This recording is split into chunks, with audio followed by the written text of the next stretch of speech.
मैं केवल 2 साल का ही था तो जिंदगी का सबसे क्रूर और भयानक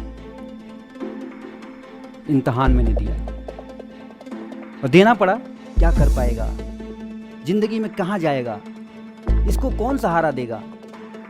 तुम कुछ ऐसा करो, अपना प्राइवेट प्रैक्टिस कर लो, बाकी जगह तो तुम कहीं सर्वाइव नहीं कर पाओगे, बड़े बड़े इंस्टीट्यूट में तो तुम जा ही नहीं पाओगे। फिर मेरे पास एक चैलेंज आया। मैं केवल 2 साल का ही था तो जिंदगी का सबसे क्रूर और भयानक इम्तिहान मैंने दिया और देना पड़ा, क्योंकि मैं पोलियो नामक बीमारी से ग्रसित हो गया। ऐसी बीमारी जिसका इलाज ही नहीं था और मैं दाहिने पैर से अपाहिज हो गया। आप इसका अंदाजा लगा सकते हैं कि एक ऐसा घर जिसका सबसे छोटा बच्चा एक बीमारी से ग्रसित हो जाए, उस घर का माहौल आप समझ सकते हो। एक अनजान असहनीय डर का साया रहने लगा हमारे घर में और इस तरह से बचपन मेरा बीतने लगा। क्या कर पाएगा, जिंदगी में कहाँ जाएगा, इसको कौन सहारा देगा। तमाम ऐसे अनजान डर हमको सताने लगे, पूरी फैमिली को सताने लगे और मेरा बचपन इसी सिसक में गुजरने लगा। धीरे धीरे मैं बड़ा हुआ। पहले तो समझ में नहीं आता था कि लोग क्या कहते हैं मुझे। जब बड़ा हुआ, कुछ समझदार हुआ, तो ऐसे शब्दों का प्रयोग देखा हो लंगड़ा जाता, लोग हमारा पीछे देख देख के हंसे लोग। हाँ देखा, पिछले जन्म में ऐसा कोनो कैले हुई काम जरा वजह से आज ये स्थिति बा कि अपना पैर पे भी ढंग से नहीं खड़ा हो पावत। That's the challenge I face. इस तरह की बचपन मेरी गुजरी। स्कूल मैंने बता ही चुका हूँ कि स्कूल ऐसा था। फिर मुझे मौका मिला जवाहर नवोदय विद्यालय में एंट्रेंस का एग्ज़ाम देने के लिए। एग्ज़ाम क्या, और ऐसा लड़का जो ऐसे स्कूल में पढ़ता हो जहाँ पे बिल्डिंगें ना हो, इतने अभावग्रस्त स्कूल से पढ़ा हुआ लड़का क्या जवाहर नवोदय विद्यालय में सिलेक्ट हो पाएगा। और चैलेंज और तब दुगना हो जाता है जब आप फिजिकली हैंडिकैप्ड हो, विकलांग हो। तो मेरे लिए एक बहुत बड़ा चैलेंज था। मैंने एंट्रेंस की तैयारी चालू की। मेरे पेरेंट्स थोड़ा मेरे पढ़ाई के लेकर सजग थे। मैंने एंट्रेंस की पढ़ाई अपनी चालू की और सबसे बड़ा जो एग्ज़ाम उस समय का होता था उसमें मैं टॉप किया और जवाहर नवोदय विद्यालय में सिलेक्ट हो गया। तो एक ऐसा लड़का जो स्कूल में ऐसे स्कूल से पढ़ा हो, विकलांग हो, सिलेक्ट होना अपने आप में बहुत बड़ी बात थी।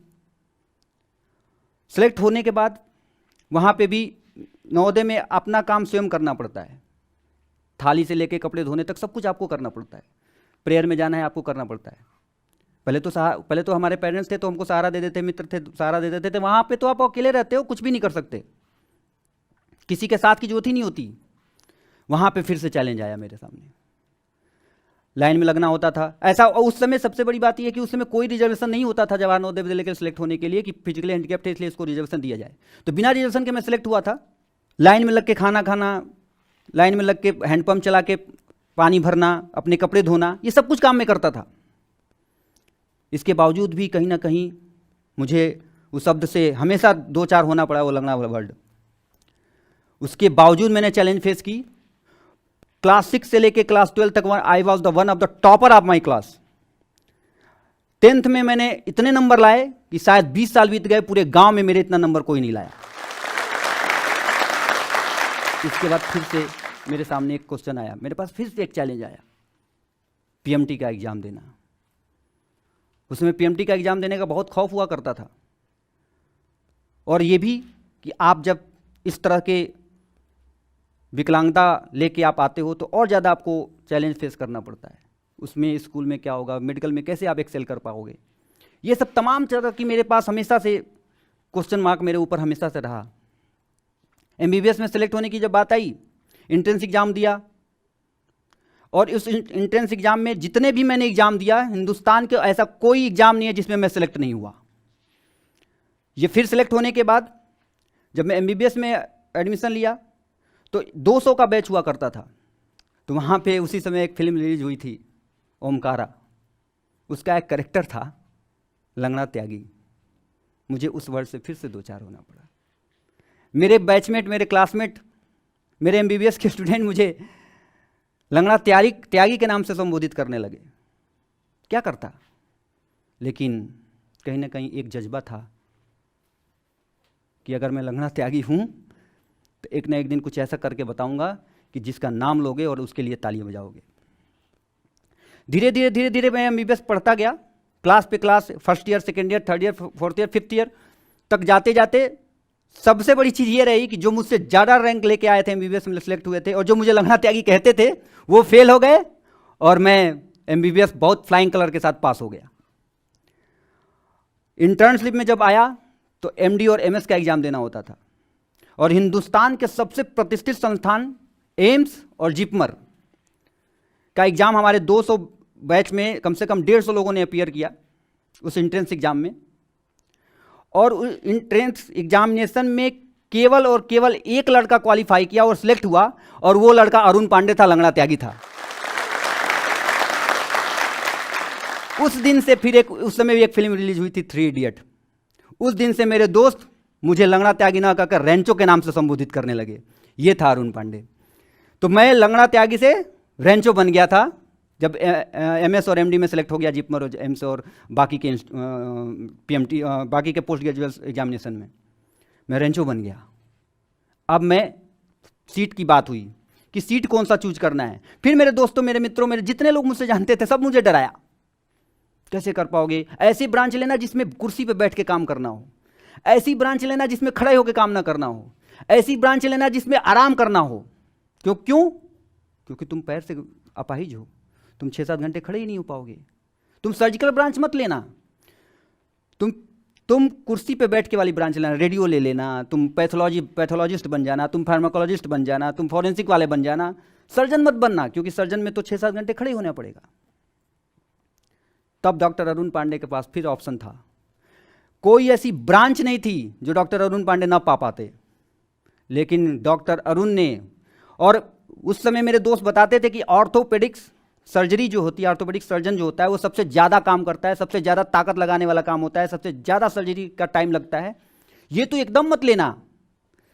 तो मैं आप लोग को बताऊं कि जब मैं काउंसलिंग में गया मेरे पास सभी ऑप्शन थे, मैं आराम वाली कुर्सी वाली नौकरी, कुर्सी वाला सीट ले सकता था, लेकिन जब मेरे दिमाग में कौन आ रहा था कि जो सबसे कठिन है वो ऑर्थोपेडिक्स, मैंने सबसे पहले ही अटेम्प्ट में मैंने ऑर्थोपेडिक्स चूज कर ली, क्योंकि वो चैलेंज था। 6 घंटे, 8 घंटे, 7 घंटे आपको खड़े होकर काम करना पड़ता है और हिंदुस्तान में सबसे ज़्यादा फेल्योर रेट ऑर्थोपेडिक्स का ही है, क्योंकि सबसे ज़्यादा काम होता है, आपको 6 से 8 घंटे तक काम करना पड़ता है, लोग सीट छोड़ के भाग जाते हैं। तब मैंने उसको लिया और शायद मैं गर्व के साथ ये कह सकता हूँ कि उस दौरान जब मैंने सीट ली, एमएस और एमडी की सीट उठाई, तो उस मेडिकल कॉलेज में, झांसी मेडिकल कॉलेज में, I was the first doctor to select as a best doctor in the orthopaedics. इसके बाद जैसे मैंने एमएस एग्ज़ाम पास किया, बेस्ट डॉक्टर का खिताब पाके, फिर मैंने एग्ज़ाम दिया एक और। फिर बोला गया कि एमएस तो कर लिया, भविष्य में जिस तरह से तुम हैंडीकैप्ड हो सकता है कि तुमको तो कोई मरीज ही नहीं दिखाने आएगा, क्योंकि तुम तो पैर से ही लाचार हो, पैर से ही तुम्हारा दिक्कत है, तुम्हें कौन मरीज आएगा कि तुम ऑर्थोपेडिक सर्जन हो। तुम कुछ ऐसा करो, अपना प्राइवेट प्रैक्टिस कर लो, बाकी जगह तो तुम कहीं सर्वाइव नहीं कर पाओगे, बड़े बड़े इंस्टीट्यूट में तो तुम जा ही नहीं पाओगे।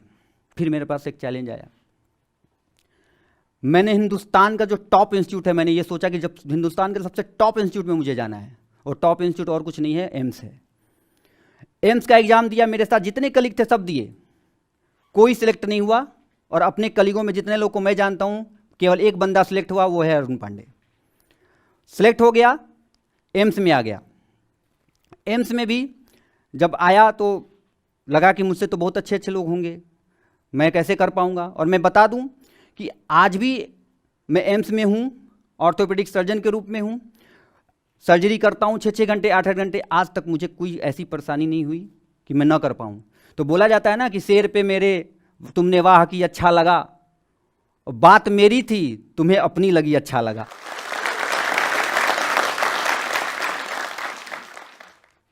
कई बार फिर क्वेश्चन उठा कि ऑर्थोपेडिक सर्जन बन गए। कविता कहानी में बहुत ज़्यादा इंटरेस्ट रहा है मेरा, अब तक लगभग 100-150 स्टेज शो कर चुका हूँ, कवि सम्मेलन कर चुका हूँ। हिंदुस्तान में ऐसा कोई कवि नहीं है जिसके साथ मैंने कवि सम्मेलन किया नहीं हो।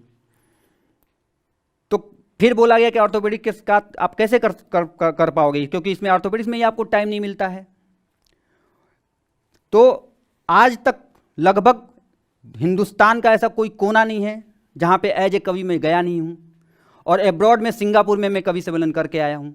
तो अगर ये कहना होता है कि केवल ऑर्थोपेडिक सर्जन बन के टाइम नहीं मिलता है, तो इसको भी ये भी चैलेंज के रूप में मैंने लिया कि एज ए ऑर्थोपेडिक सर्जन आप और एक्स्ट्रा क्या कर सकते हो। मैं ये करके दिखाया कि मैं एक कवि हूँ और मैं कवि बन के बना सकता हूँ और कवि बन के पूरे देश में जा सकता हूँ, अपने टाइम का मैनेजमेंट में इस तरह से कर सकता हूँ।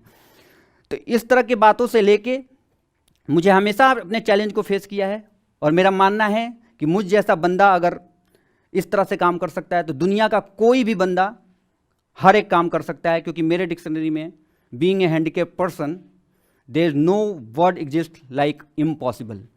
मैंने इम्पॉसिबल को हटा दिया है अपनी लाइफ से और आज की स्थिति ये है कि बहुत सारे जगहों पे बुलाया जाता हूँ इसीलिए कि क्या आपने ज़िंदगी में पाया, क्या खोया।